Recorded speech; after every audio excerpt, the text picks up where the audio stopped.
받게 하려 함이라.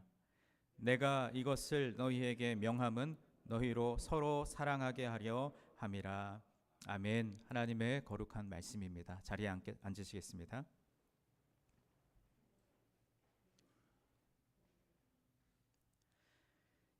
저는 2010년에 신학교를 졸업하고 전도사로서 첫 사역을 시작했습니다. 그때 제가 담당했던 사역은 초등학교 1학년, 2학년 아이들이 속한 유년부를 담당하는 교육 전도사였습니다. 아무래도 처음 사역을 시작하다 보니 부족한 점이 한두 가지가 아니었지만 그 중에서도 제 개인적으로 가장 부족하다고 느꼈던 것이 바로 그 유년부 아이들에게 사랑의 마음을 전달하는 일이었습니다. 물론 아이들이 너무나도 귀엽고 또 사랑스러워서 그 마음은 제 안에 가득한데 그 아이를 사랑하는 그 마음을 27살짜리 총각 전도사가 어떻게 표현을 해야 할지 몰라서 서툴렀던 것 같습니다. 아이들이 해맑은 얼굴로 전도사님 하면서 달려오면 두 팔을 벌려서 꼭 안아주고 싶은데 마음으로만 그럴 뿐 이 아이를 어떻게 안아야 할지를 몰라서 다가오면 그냥 머리를 쓰다듬어 주거나 등을 토닥토닥 해주는 정도의 표현을 할 뿐이었습니다. 그때마다 저는 생각했습니다. 만약에 내가 직접 아이를 낳아서 길러본 경험이 있다면 이 아이들을 마음껏 안아주고 사랑해 줄 수 있을 텐데, 그때는 총각이었으니까요. 그런데 이 고민은 제가 유년부 전도사로서의 첫 사역에만 그치지 않고 이제 2014년부터 이제 부목사가 돼서 작년 교구 사역을 담당하면서도 똑같은 고민이 이어졌습니다.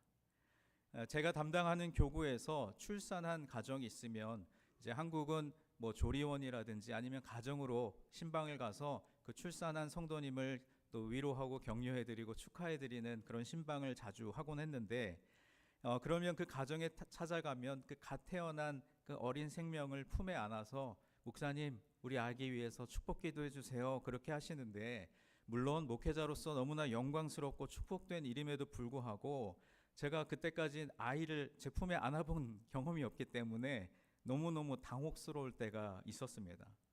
권사님, 집사님들께서 손주를 이렇게 품에 안고 얼마나 귀한 생명이고 얼마나 그 반가운 생명입니까? 그러면서 전도사님, 목사님 우리 손주 좀 보세요 이러시면은 저 멀찍이 서서 아유 귀여워라 안녕 이렇게 그냥 멀찍이 서 인사를 하는 정도의, 그리고 아이가 오면은 안아주기보다는 볼을 살짝 만지면서 아이고 귀엽네 이렇게 하는 정도의 표현에 머물렀습니다. 그렇게 부족함을 느끼던 중에 2016년에 저희 가정에 이제 사랑스러운 딸이 태어났습니다. 이미 경험해 보신 분들은 제가 굳이 말씀드리지 않아도 아시겠지만 그 아이의 탄생으로 인해서 세상의 모든 것이 달라 보이기 시작했습니다. 소위 말하는 딸바보가 된 것입니다.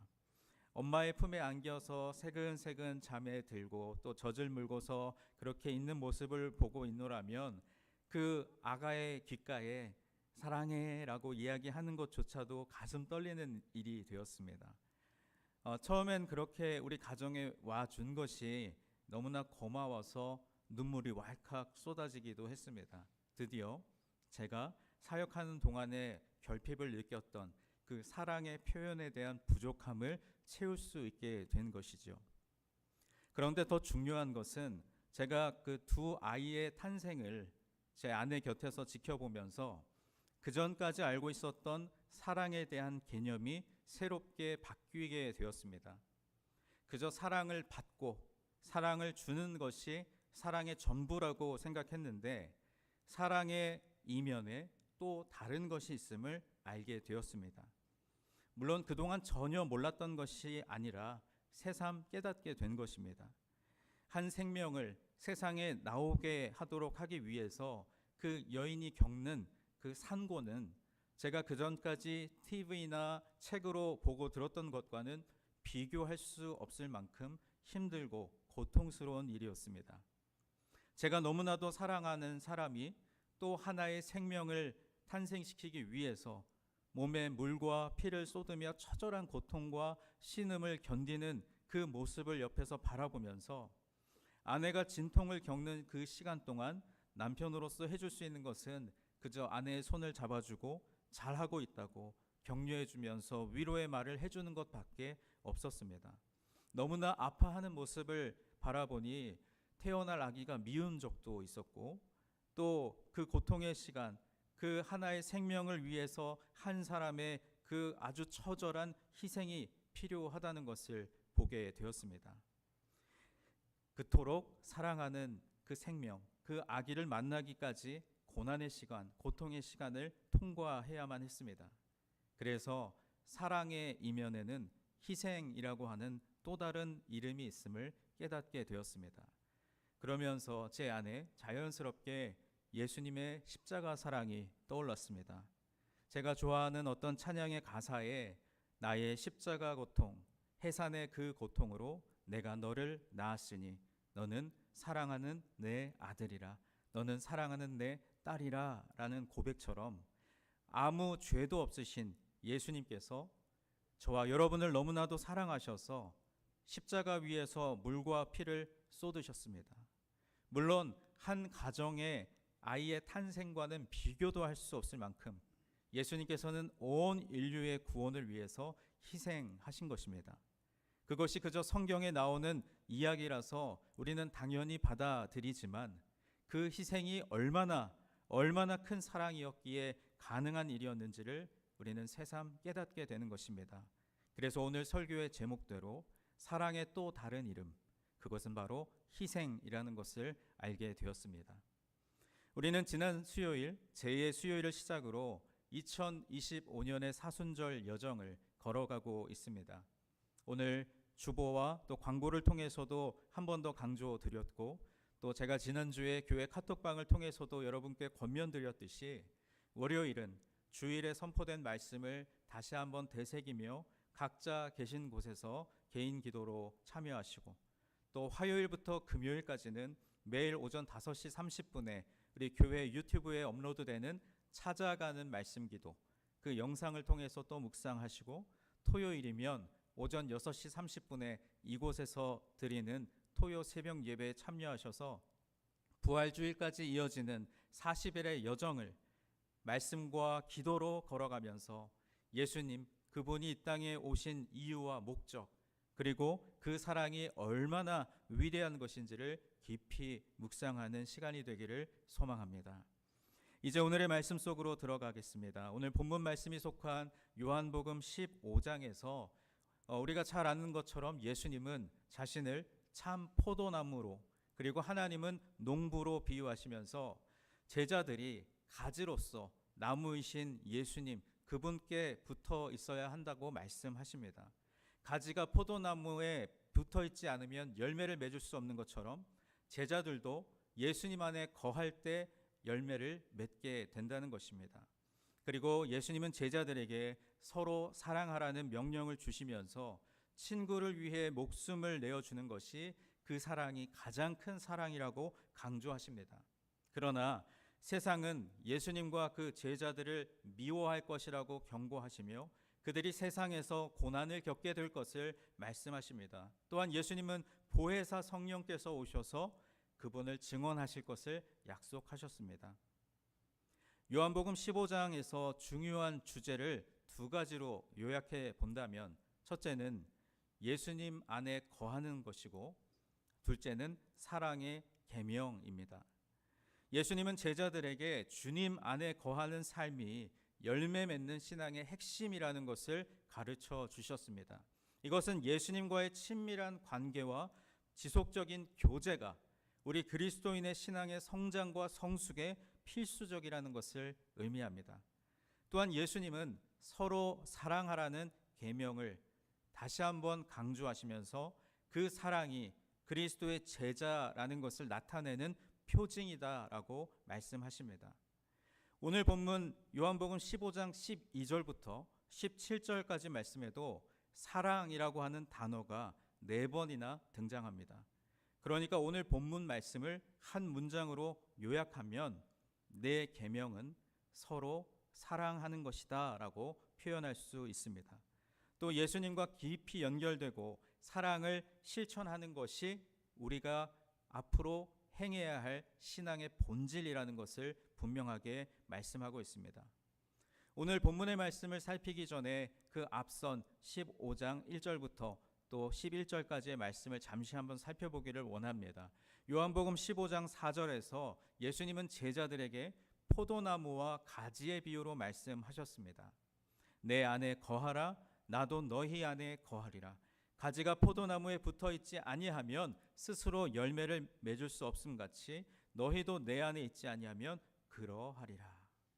이처럼 그리스도인은 자기 스스로 열매를 맺는 것이 아니라 그리스도에게 붙어 있음으로 말미암아 그리스도로부터 영향을 공급받아 열매를 맺게 되는 것입니다. 그리고 이어지는 5절 말씀에서 예수님은 이 진리를 다시 한번 강조하십니다. 나는 포도나무요 너희는 가지라. 그가 내 안에 내가 그 안에 거하면 사람이 열매를 많이 맺나니 나를 떠나서는 너희가 아무것도 할 수 없음이라. 아멘. 여기에서 중요한 것은 제자들이 예수님 안에 머물러 있어야 열매를 많이 맺을 수 있다는 사실입니다. 주님께서 사랑하시는 여러분, 저는 여러분의 삶이 열매를 많이 맺는 삶이 되기를 소망합니다. 그러기 위해서 여러분은 말씀 안에 머무르셔야 합니다.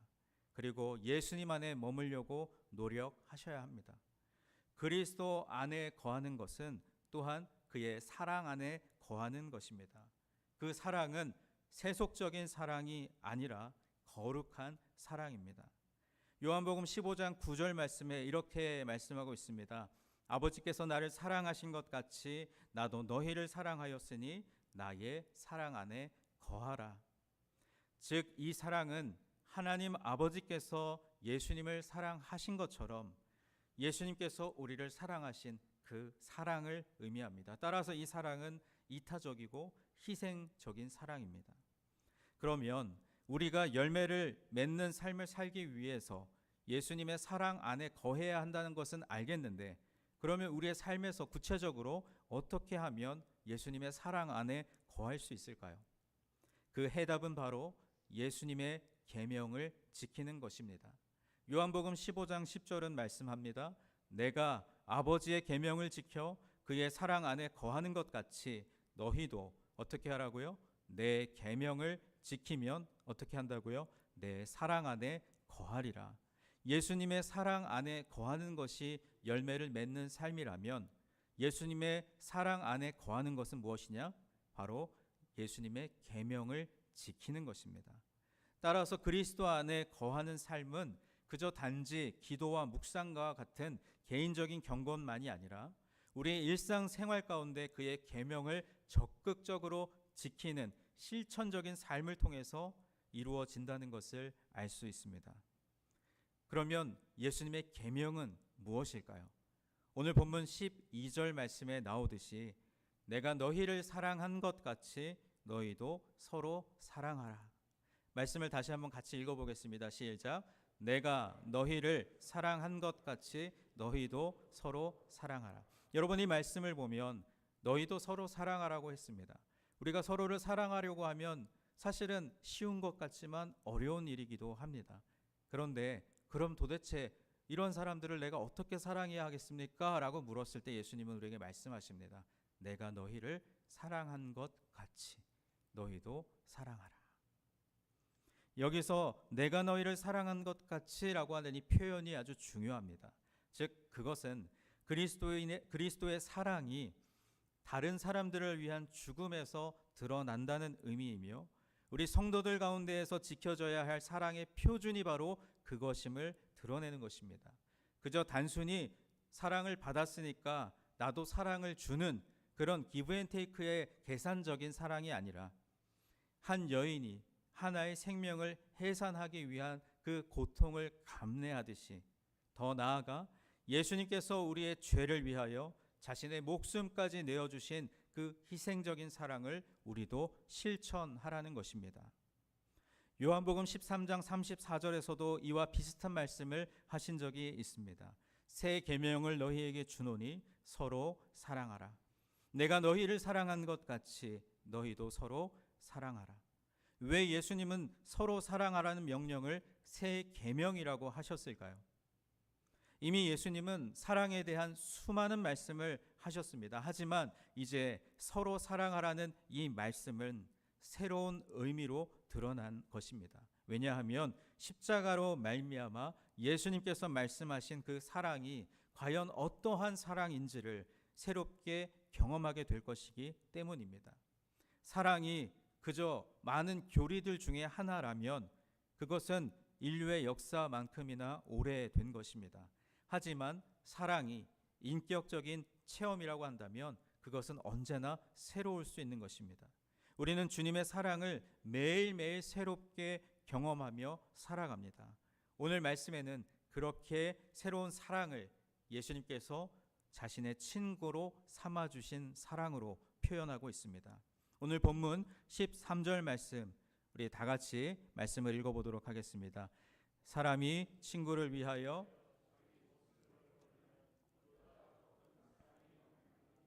예수님의 사랑의 가장 큰 형태가 바로 사람이 자기 친구들을 위하여 자기 목숨을 버리는 것이라고 말씀하십니다. 이것은 분명히 예수님께서 자기 백성을 위하여 자기 목숨을 버리실 것을 염두에 두고 하신 말씀이죠. 뿐만 아니라 이것은 예수님께서 제자들을 사랑하신 그 사랑이 어떤 사랑인가를 말씀하는 것입니다. 그것은 하나님의 아들이 자기 목숨을 버려 사랑하신 그 희생적인 사랑입니다. 그리고 나서 14절 말씀에서 예수님은 그의 계명을 지키는 자들을 향해서 나의 친구라고 말씀하십니다. 너희는 내가 명하는 대로 행하면 곧 나의 무엇이라고요? 친구라. 여기서 이 친구의 개념은요, 원어의 의미를 잠시 살펴보면 가까운 자, 또 친근한 자, 그리고 이것은 친밀한 교제이며 동등한 지위를 가진 것을 의미합니다. 따라서 15절 말씀에 나오는 종과는 대립되는 개념입니다. 오늘 말씀 15절을 보시면 이제부터는 너희를 종이라 하지 아니하리니 종은 주인이 하는 것을 알지 못함이라. 너희를 친구라 하였노니 내가 내 아버지께 들은 것을 다 너희에게 알게 하였음이라. 아멘. 여러분, 종은요, 주인이 하는 일을 전혀 알 수 없지만 친구는 그렇지 않습니다. 친구는 그 친구가 하는 일을 다 알 수 있듯이 예수님께서 너희는 나의 종이 아니라 나의 친구라고 하신 말씀은 예수님께서 하신 일, 그리고 예수님께서 앞으로 하실 일을 친구인 너희들도 다 알 수 있다라는 말씀입니다. 구약 성경에 보면 아브라함과 모세도 하나님의 친구라고 불렸습니다. 이 명칭은 그저 일반적인 의미에서의 친구가 아닙니다. 그것은 하나님과 인간이 맺을 수 있는 최고의 관계를 말하는 것입니다. 이러한 우정은 우리의 행함 때문에 생기지 않습니다. 예수님이 먼저 우리를 친구로 선택하십니다. 여러분, 이것은 우리에게 큰 안도감을 줍니다. 왜냐하면 우리를 향한 주님의 사랑은 영원히 사라지지 않을 것이기 때문입니다. 예수님은 하나님 아버지께 들은 것을 제자들도 다 알도록 하셨습니다. 이렇게 정보를 공유하신 것은 예수님께서 제자들을 또 우리를 얼마나 존귀한 자로 보셨는지를 알 수 있는 것입니다. 그렇지만 예수님과 그를 따르는 제자들 사이에는 분명한 우선순위가 있습니다. 오늘 본문 16절 말씀을 보시겠습니다. 너희가 나를 택한 것이 아니요 내가 너희를 택하여 세웠나니 이는 어떻게 한다고요? 너희로 가서 열매를 맺게 하고 또 너희 열매가 항상 있게 하여 내 이름으로 아버지께 무엇을 구하든지 다 받게 하려 함이라. 아멘. 제자들이 예수님을 택한 것이 아니라 예수님께서 제자들을 택하셨습니다. 따라서 이것은 예수님께서 저와 여러분을 하나님의 자녀로 또 예수님의 제자로 부르신 목적이 있음을 의미합니다. 예수님과 우리 사이의 친구 관계는 아무런 목적이 없는 그저 만나면 즐겁고 만나면 좋은 그저 그런 사교 관계가 아니라 어떤 분명한 목적을 가진 사명 관계라는 것입니다. 그것은 이 16절 말씀에 기록된 것과 같이 너희로 가서 열매를 맺게 하고 또 너희 열매가 항상 있게 하려 함이라는 말씀입니다.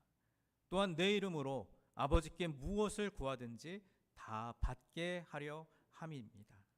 그러므로 우리가 열매를 맺는 것이 예수님께서 우리를 그리스도인으로 불러주신 목적이라는 사실입니다. 결국 우리가 맺어야 할 열매, 곧 예수님께서 우리를 하나님의 자녀로 삼으시고 제자로 부르신 목적이 오늘 본문 17절에 이렇게 기록되어 있습니다. 내가 이것을 너희에게 명함은 너희로 서로 사랑하게 하려 함이라. 아멘. 그것은 곧 서로 사랑하는 것입니다. 따라서 형제를 사랑하고 자매를 사랑하며 이웃을 사랑하는 것은 예수님께서 저와 여러분을 택하시고 부르신 목적이고 또한 우리가 그리스도 안에 거할 때 반드시 맺어야 하는 열매임을 알 수 있습니다. 이처럼 사랑은 기독교의 가장 중요한 가르침이자 핵심입니다. 주님께서 사랑하시는 우리 유니온 교회 성도 여러분, 제가 아까 여러분의 삶에 말씀이 여러분의 삶에 거하고 또 여러분이 말씀 안에 거할 뿐만 아니라 예수님 안에 머물려는 노력을 통해서 여러분의 삶이 열매 맺는 삶이 되기를 소망한다고 말씀드렸을 때 여러분 가운데 대부분 아멘이라고 반응하셨습니다. 그러면 이제 이 하나님의 거룩한 말씀 앞에서 잠시 머물러 서서 여러분 각자의 삶을 돌아보셨으면 좋겠습니다. 여러분은 그리스도인으로서 여러분의 형제, 자매인 우리 교우들을 내 몸과 같이 사랑하고 계십니까? 유니온 교회 공동체에서 한 몸을 이루고 신앙생활하고 있는 교우들을 서로 사랑하고 계십니까? 예배 시간이면 앞뒤 좌우를 둘러보며 사랑합니다, 축복합니다 라고 말씀은 하지만 당장 예배를 마치고 이곳을 나가시면 사랑하고 축복했던 그들을 미워하고 시기하고 비난하고 계시지는 않습니까? 저와 같은 목회자도 크게 다르지 않습니다. 찬양을 부르고 말씀을 전할 때에는 굉장히 거룩하고 진지한 말투와 온화한 얼굴로 여러분 사랑합니다, 축복합니다, 서로 사랑하십시오 라고 말씀드리지만 실상 저의 삶을 자세히 들여다보면 누군가를 사랑해야 할 이유보다 사랑하지 못할 이유가 훨씬 더 많아서 제가 목회자로서 말하는 것과 실제로 제가 살아가는 삶이 전혀 일치하지 못하는 모습을 보게 됩니다. 여러분은 어떠하십니까? 물론 사랑이라는 단어를 삶으로 살아내는 것은 사랑합니다라고 말하는 것처럼 쉽지는 않습니다. 내가 받은 만큼 돌려주는 것이 사랑이 아니라 사랑을 하려다 보면 내가 받은 것이 전혀 없는데도 불구하고 퍼주고 또 퍼주어야 할 때가 있습니다. 제가 서두에 아내가 출산했던 그 경험을 말씀드렸는데 제 아내가 아이를 출산하여 엄마가 되고 이제 아기와 함께 있는 모습을 바라보면서 갓 태어난 아기는 엄마가 없으면 아무것도 할 수 없는 연약한 존재이고 엄마를 위해서 해준 것이라고는 그저 똥 싸고 울고 보채고 그것뿐인데 엄마는 계속해서 그 우는 아이를 달래면서 아유 미안해 미안해 말하며 내 손목이 아프든 허리가 아프든 전혀 상관하지 않고 그 아기의 필요를 채워주기 위해서 갖은 노력을 다합니다. 그 아기가 엄마에게 해준 것이 아무것도 없는데 그저 엄마는 아기를 사랑하기 때문에 희생하는 것입니다. 그래서 오늘 설교의 제목처럼 사랑의 또 다른 이름, 그것은 곧 희생입니다. 예수님께서 자신을 따르는 제자들에게 서로 사랑하라고 명령하십니다. 그 같은 주제가 요한의 서신서들 전체에서 강조되는데 요한일서 4장 11절과 12절 말씀을 보시면 사랑하는 자들아 하나님이 이같이 우리를 사랑하셨은즉 우리도 서로 사랑하는 것이 마땅하도다.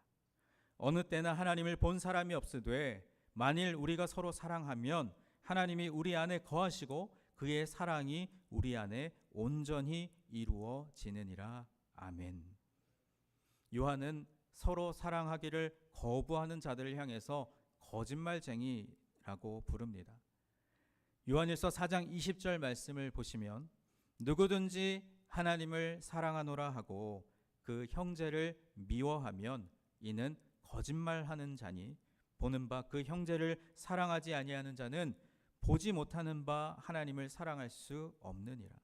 그러니까 여러분, 우리가 아무리 교회에서 거룩하게 하나님 사랑합니다 라고 고백을 하여도 여러분이 당장 여러분 앞뒤 좌우에 계신 그 이웃을, 그 형제를, 그 자매를 사랑하지 못하면 아무리 하나님을 사랑한다고 고백하여도 세상 사람들은 여러분이 하나님의 자녀이자 제자라는 것을 전혀 알 수 없다는 사실입니다. 참된 사랑은 하나님 그분의 사랑의 그 희생적이고 극적인 그것을 목격했던 삶으로부터 나오는 것입니다. 하나님의 아들 예수 그리스도는 자신이 사랑하는 자들을 위해서 희생하셨습니다. 그 사랑은 우리 역시 마음과 뜻과 힘을 다해서 하나님을 사랑할 것을 요구하고 있습니다. 죄인된 우리에게 친구라는 호칭을 허락하시면서 예수님께서 하신 그 일을 우리에게 알게 하셨고 우리도 그렇게 하라고 말씀하십니다. 제자들은 예수님의 말씀을 가지고 있습니다. 그리고 그들은 예수님의 계속적인 말씀을 받게 될 것입니다. 그러므로 제자들은 하나님 아버지의 마음을 알게 됩니다. 그렇기 때문에 그들이 기도할 때 그들의 소원과 그리고 하나님의 뜻은 조화를 이루게 됩니다. 제자들은 세상 속에서의 하나님의 그 노력과 희생에 동참하게 되는 것입니다. 또한 예수님 안에 거하면서 열매를 많이 맺어야 그로써 많은 사람들, 특히 믿지 않는 사람들이 그 모습을 통해서 우리가 예수님의 자녀이고 제자임을 알게 될 것이라고 말씀하셨습니다. 이제 말씀의 결론을 맺으려고 합니다. 주님께서 사랑하시는 우리 유니온교회 성도 여러분, 오늘 말씀을 통해 우리는 사랑의 또 다른 이름이 희생이라는 것을 깨닫습니다. 하나님을 사랑하고 이웃을 사랑하는 것이야말로 참된 제자의 삶입니다. 우리의 삶 속에서 이 사랑을 실천하며 주님의 계명을 따라 살아가기로 결단하며 특별히 오늘 본문 12절 말씀을 여러분 마음에 새기셨으면 좋겠습니다. 내 계명은 곧 내가 너희를 사랑한 것 같이 너희도 서로 사랑하라 하는 이것이니라. 여러분, 예수님이 우리를 어떻게 사랑하셨습니까? 목숨을 다해 사랑하셨습니다. 이 땅에서 나처럼 죄와 허물이 많은 사람을 십자가의 희생과 사랑으로 구원해 주셨습니다. 그뿐 아니라 저와 여러분을 나의 친구라고 불러주셨습니다. 그리고 먼저 우리를 선택해 주셨습니다. 주님께서 저와 여러분을 선택하신 것은 우리가 사랑받을 만하거나 잘났거나 자격이 있어서가 아닙니다. 다만 주님이 먼저 우리를 사랑하셨기 때문에 선택받은 것입니다. 우리가 서로를 사랑해야 하는 이유도 우리를 친구 삼아 주신 예수님께서 명령하신 일이기 때문입니다. 예수님께서 제자들을 부르시고 사랑으로 돌보셨듯이 우리도 역시 동일한 방식으로 서로를 돌아보며 사랑해야 합니다. 예수님의 친구가 될 뿐만 아니라 서로의 친구가 되고 심지어 친구를 위해 죽기까지 사랑함으로 하나님을 영화롭게 해야 합니다. 예수님의 친구로서 갖는 의무는 바로 기도와 사랑입니다. 그런데 이 두 가지는 아주 서로 긴밀하게 연결되어 있습니다. 성도의 사랑은 서로를 향한 기도로 표현되고 서로를 위해 기도하는 교회는 사랑의 열매가 더욱더 풍성하게 드러납니다. 저는 우리 유니온 교회가 서로를 위해 기도하고 사랑하는 그러한 공동체가 되기를 간절히 소망합니다. 또한 외부적으로는 사랑하기 때문에 잃어버린 영혼에 대한 관심을 잊어서는 안 됩니다. 아직도 여러분의 주변에는 많은 사람들이 이 예수 그리스도의 희생적인 사랑을 그리고 그 복음을 알지 못한 채 죽어가고 있는데, 가슴에 품고 기도해야 할 영혼이 하나도 떠오르지 않는다면, 그것은 역으로 말하면 여러분의 신앙의 위기가 다가오고 있는 것입니다. 잃어버린 한 영혼이 구원을 얻는 그 고귀한 일을 위해서 우리의 삶의 작은 부분이라도 희생할 수 있는 마음의 준비가 저와 여러분에게 있기를 소망합니다. 주님께서 사랑하시는 우리 유니온 교회 성도 여러분, 서로 사랑하라는 계명을 지키며 살아가시기를 바랍니다. 물론 말씀대로 행하다 보면 손해를 보는 일도, 또 자존심 상하는 일도, 억울한 일도 당하지만, 오직 예수 그리스도를 사랑하기 때문에 그 불편함을 감내하는 것입니다. 그분께서 우리를 친구로 삼아 주셨기 때문입니다. 때로는 주님의 말씀대로 살아가는 것이 너무너무 버겁다고 느낄 때가 있습니다. 그때마다 우리는 예수님께서 보여주신 사랑의 또 다른 이름, 그 희생을 기억해야 합니다. 나를 위해서 죽으신 십자가의 희생과 사랑을 기억할 때 우리가 서로를 사랑하기 위해 지어야 할 십자가는 오히려 가볍게 느껴질 것입니다. 고대 로마의 기독교 신학자이자 철학자로서 초대교회 교부 중 한 사람이었던 성 어거스틴, 우리가 아우구스티누스라고도 표현을 하는데, 이분이 고백록이라고 하는 책에서 이러한 명언을 남겼습니다. 사람 때문에 사람을 사랑하지 말고 예수님 때문에 사람을 사랑하라. 우리는 예수님을 사랑하고 예수님 안에서 이웃을 사랑하며 예수님 때문에 원수와도 같은 사람까지도 사랑해야 합니다. 우리는 사람을 가려서 사랑해서는 안 됩니다. 왜냐하면 사람 때문이 아니라 예수님 때문에 사람을 사랑하고 열매 맺는 삶을 살아가야 하기 때문입니다. 예수님께서 우리에게 명령하신 서로 사랑하라는 이것을 실천하기 위하여 우리가 먼저 그 사랑의 또 다른 이름, 희생, 그것을 알고 표현할 수 있기를 소망합니다. 열매 맺는 삶을 위해 희생도 감수하면서까지 서로를 사랑할 수 있는 우리 유니온 교회 모든 성도님들이 되시기를 주님의 이름으로 간절히 축원드립니다.